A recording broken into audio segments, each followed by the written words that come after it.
ओम श्री साई राम। एकदंत, गजानन, गणपति, विनायक। भगवान गणेश के अनेकों नाम हैं और उनके प्रत्येक नामों की अपनी ही एक विशेष महत्ता और महिमा है। उनके प्रत्येक नाम उनके विशेष स्वरूप और विशेष चरित्र को दर्शाते हैं। इसी प्रकार से जब हम उनकी आराधना प्रणव स्वरूपाय ऐसा कहकर करते हैं तो इसका अर्थ ये है कि वे प्रणव स्वरूप हैं। प्रणव अर्थात ओम, ओंकार। ओंकार शब्द ब्रह्म है, अर्थात सृष्टि का प्रथम शब्द है, या फिर ये कहें कि ब्रह्म का निराकार शब्द स्वरूप है।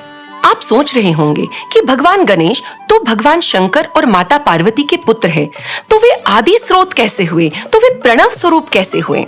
आइए जानते हैं। इसका वर्णन गणपति अथर्व शीर्षम में लिखा हुआ है। त्वमेव प्रत्यक्षं तत्त्वमसि, अर्थात आप प्रत्यक्ष ब्रह्म तत्व स्वरूप हैं। त्वं सच्चिदानन्दाद्वितीयोऽसि, अर्थात आप सच्चित आनंद अद्वितीय ब्रह्म स्वरूप हैं।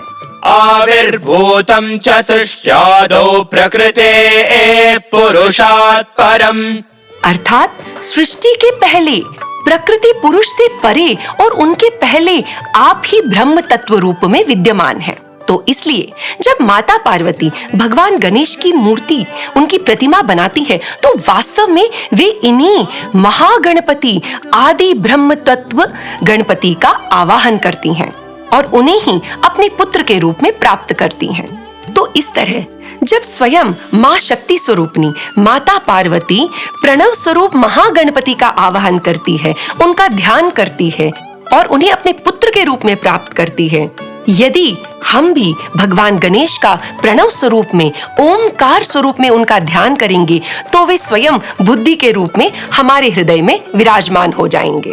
तो आइए भगवान गणेश के इस पवित्र और पावन प्रणव स्वरूप नाम की आप और हम सब मिलकर आराधना करें। जय साई राम।